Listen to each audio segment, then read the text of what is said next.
But here's when it gets really interesting, because the thing most people blame is only part of the story.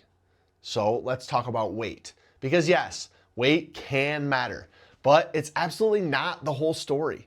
When people gain weight, especially around their neck, that extra tissue, it can crowd your airway, meaning less room for air, more vibration, more snoring. I know, it's pretty straightforward, but here's the problem. People oversimplify it. They think snoring, well, it equals overweight. It's not true at all.